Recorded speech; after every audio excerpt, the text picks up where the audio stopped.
14 heures. Aux abords du stade, des centaines de cars italiens ont amené les Juventini.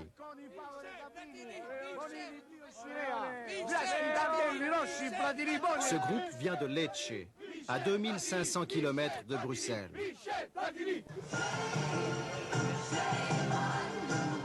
Jusqu'à 15h30, le calme est presque total.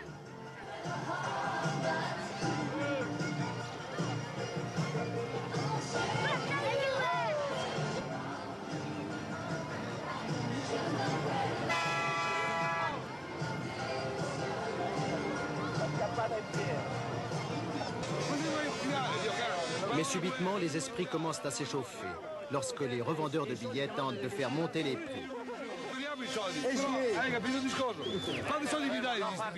Une place debout sera vendue jusqu'à 1000 francs suisses, soit 80 fois son prix officiel.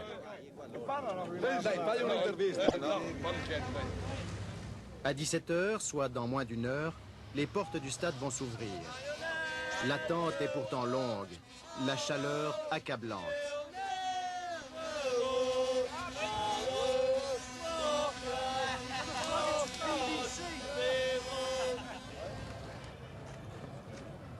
À l'intérieur du Heysel, où l'on attend 60 000 spectateurs, une cinquantaine de policiers inspectent les lieux, tandis que 800 autres quadrillent la ville et les abords du stade.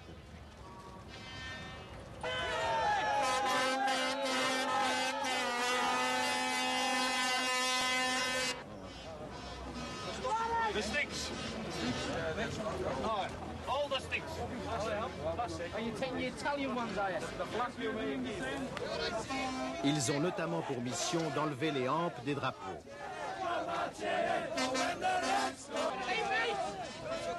17h, les portes vont s'ouvrir. Plus de 40 000 personnes s'apprêtent déjà à entrer. Les supporters sont fouillés, mais de façon sommaire.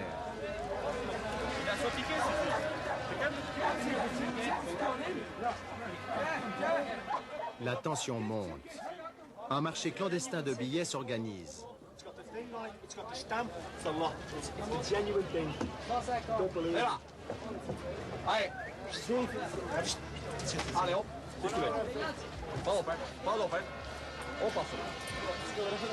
Et quelques échauffourées ont lieu aux abords du stade.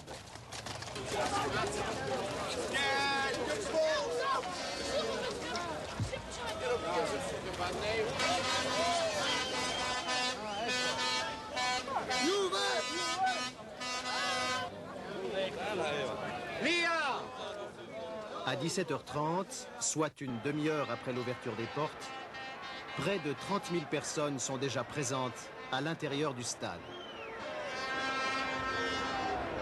C'est une période de trêve.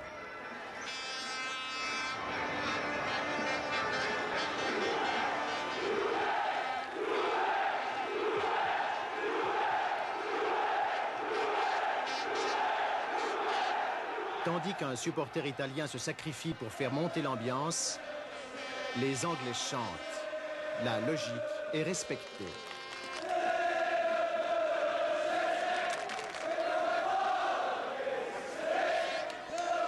Malgré quelques arrestations, l'atmosphère ne paraît pas anormalement tendue.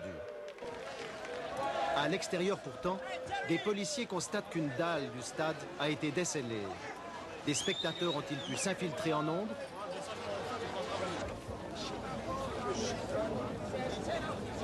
«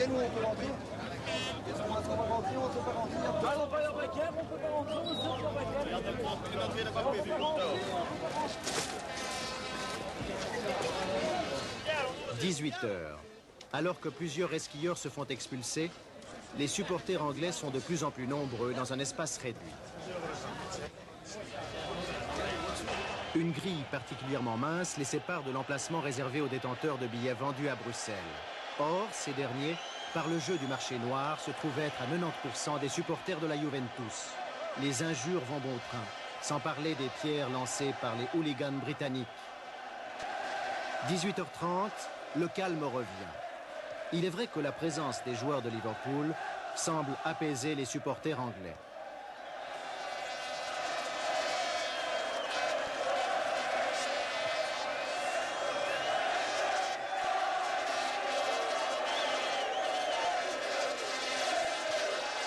La police bruxelloise est particulièrement discrète et les supporters de la Juve plus bruyants que jamais. Rossi et ses collègues y sont pour quelque chose.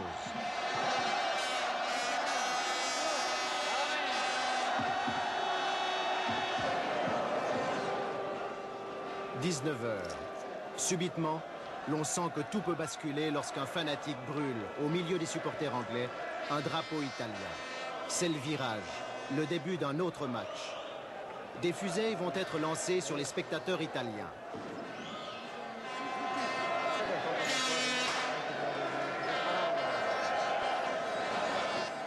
Dix minutes plus tard, alors qu'on constate l'absence quasi totale de la police, quelques dizaines d'Anglais ont réussi à escalader le grillage et avancent en direction des supporters de la Juventus.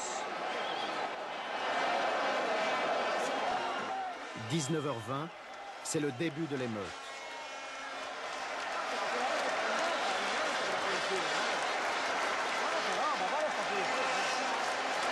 Près de 200 Anglais pénètrent dans la tribune Z. Les Italiens prennent peur, c'est la bataille.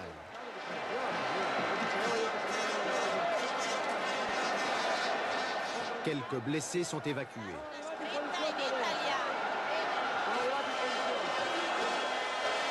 Un trou a été fait dans le grillage. Seuls 5 policiers tentent de s'opposer à la horde des hooligans.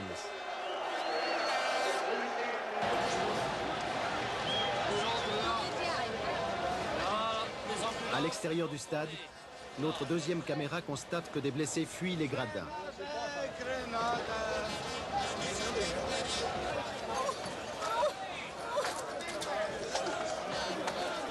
« 19h25, à l'intérieur, c'est la panique.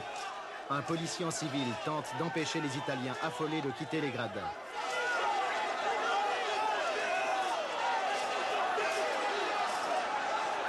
Et des Anglais chargent à nouveau.